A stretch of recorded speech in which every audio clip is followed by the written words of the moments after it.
और पता है डिप्रेशन में कौन जाते हैं? जब संवाद कम हो जाते तो उल्लास कम होने लगता है। जब संवाद कम होते हैं तो जीवन का आनंद भी चला जाता है। हम बोल नहीं रहे, भावों को अभिव्यक्त नहीं कर रहे, भीतर उठने वाले अच्छे बुरे विचार अभिव्यक्त नहीं होंगे, भीतर कुंठाएं जन्म लेंगी, अवसाद आएंगी, इनसिक्योरिटी आएगी। इस दौर की सबसे बड़ी समस्या कोई है तो यही है, अंतर मन में उठने वाले विचारों को प्रकट नहीं कर पा रहे, बोल नहीं पा रहे।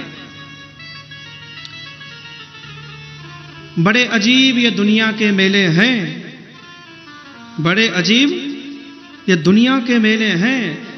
दिखती भीड़ है, सब अकेले हैं। दिखती भीड़ है, भीड़ बहुत है महाराज। हर आदमी को लग रहा है कोई मेरी सुन ले। एक मजे की बात बताऊं आपको। हाँ, एक बार 1.5-2 वर्ष हो गए और आज के समय की बड़ी समस्या है डिप्रेशन। हाँ, हर दूसरा आदमी कहता है आई मीन डिप्रेशन, स्ट्रेस है। अच्छा, डिप्रेशन का सबसे बड़ी समस्या यह है कि जो चीज है नहीं वो मन ने स्वीकार कर ले, बस वो है नहीं स्वीकार कर ले। आंखों पे एक चश्मा चढ़ गया। डिप्रेशन होना समस्या नहीं है। गीता के अर्जुन को जाकर देखोगे तो गीता का अर्जुन डिप्रेशन में ही था। जब श्री कृष्ण को बोलना पड़ा क्षुद्रम हृदय दौर्बल्यम त्यक्तोत्तिष्ठ परंतप, हृदय की दौर्बल्यता को त्याग। बंधुओं, दुनिया में हमारा रास्ता कोई नहीं रोकता है। जीवन के किसी भी क्षेत्र में हो, दुनिया में कोई हमारे लिए बाधा नहीं बनता। आदमी स्वयं अपने लिए बाधा बनकर खड़ा हुआ है। उस स्वयं की निराशा उसका मार्ग रोक रही है। इलाज किसी डॉक्टर के पास नहीं है, स्वयं के पास इलाज है। उद्धरे दातम अनात्मानम न आत्मानम अवसादयेत आत्मैव हुआत्मनो बंधुर आत्मैव रिपुरात्मना। 1000 वर्ष पहले भगवान गीता में बोले थे, आदमी स्वयं अपना मित्र है, आदमी स्वयं अपना शत्रु है। स्वयं को स्वयं के द्वारा संसार रूपी समुद्र से बाहर निकालो। दुनिया की कोई शक्ति तब तक व्यक्ति को नहीं हरा सकती जब तक व्यक्ति हार ना मान ले। डिप्रेशन का अर्थ है हार मान लेना, एक नेगेटिविटी आ जाना, सब गलत है, ऐसी कुंठाएं मन में आ जाना। मुझे एक जगह जाने का अवसर मिला, वहां एक शिविर लगा हुआ था। डिप्रेशन के कुछ पेशेंट थे। तो अच्छा, इसमें ना योग बहुत हेल्प करता है सच में। व्यक्ति ओम का उच्चारण करे, व्यक्ति वेद मंत्र सुने, अनुलोम विलोम करे, भ्रामरी करे। तो मुझे गीता के ऊपर बुला लिया, तो आधा 1 घंटा बोले आप बोलो। तो सुबह सुबह लोन में थे तो मैं चला गया और मैंने गीता के ऊपर बोलना प्रारंभ किया। और वास्तव में गीता निराशा से आशा की ओर ले जाती है। उत्साह देने वाली, जीवन देने वाला ग्रंथ है, मन की ग्रंथियों को खोलने वाला। और जिसने एक बार गीता पढ़ ली उसे संसार के आश्रय की आवश्यकता नहीं है, वो अपने आत्मानंद में रहता है। मैं गीता के ऊपर बोलने गया, 15-20 मिनट बोला था तो सामने एक आदमी बैठा था, चश्मा बसमा लगा रखा था, लग रहा था बड़ा कोई पढ़ा लिखा होगा। 20-25 मिनट तक कोई मूवमेंट नहीं की। देखे ही जाए, मुझे देखे ही जाए, ना हंसी ना गम, कुछ भी नहीं। अच्छा, आंखों से कोई घूरे तो बड़ी दिक्कत होती है, वक्र दृष्टि थी। वक्र दृष्टि होती है ना। मैं तो समझ ही नहीं पाया, मुझसे गुस्सा है या जिंदगी से गुस्सा है। तो मैंने उससे कहा, भाई साहब कोई तकलीफ है? बोले हाँ। मैंने कहा क्या? बोले जितनी बातें तुम बता रहे हो ना, ये सब पता है मुझे।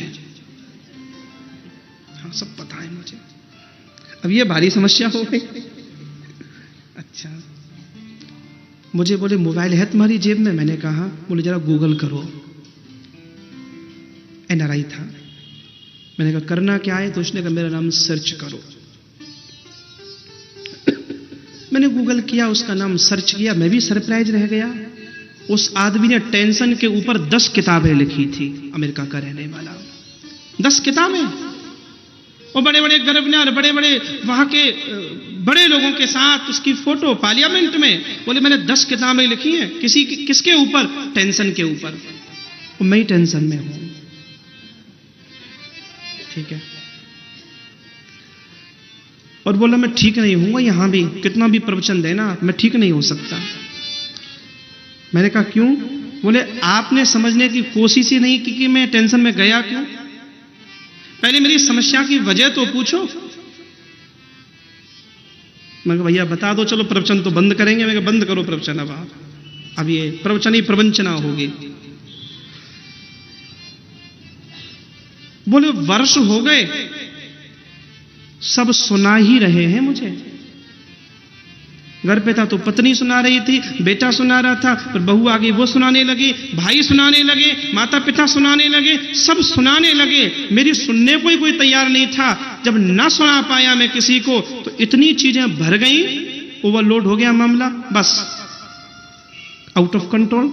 सब सुना रहे थे, कोई सुनने को तैयार नहीं था। अब मैं यहां पर आया वृंदावन में, आप भी वही काम कर रहे हो। आप भी आए, आपने भी अपना ज्ञान पेल दिया महाराज, भरा हुआ था आपके भीतर भी। अरे मेरी तो सुन लो, मेरे चल क्या रहा है, मेरी कोई नहीं सुन रहा, सब सुनाते ही जा रहे हैं। मैं कहा प्रवचन बंद करो, हम सुनेंगे तुम्हारी। घंटा 2 घंटा जब उसकी बातें सुनी ना, सच में वो रिलैक्स हो गया, मन हल्का हो गया। इस दौर की सबसे बड़ी समस्या यही है, कोई सुनने को तैयार नहीं है, सब सुना ही रहे। और इस दौर की ये समस्या है। इसलिए मैं एक शेर और कभी पढ़ा करता हूं कि दिल खोल कर हंस लिए होते यारों के साथ। एक आदमी की बाईपास सर्जरी हो रही थी, डॉक्टर ने मारा चीर चाड़ दिया उसे। तब किसी ने कहा दिल खोल कर हंस लिया होता यारों के साथ, तो आज ना खुलना पड़ता औजारों के साथ। थोड़ा निकलो, इस डिजिटल दुनिया से बाहर आओ, हंसो, कभी आसमान देखो, कभी चंद्रमा को देखो, कभी समुद्र की गहराई देखो, कभी हिमालय की ऊंचाई देखो, कभी छोटे बच्चे की मुस्कुराहट देखो, उसके खेल देखो, कभी वृद्ध की प्रौढ़ता देखो। इस माया से निकलो, ये बड़ा डिजिटल वर्ल्ड है।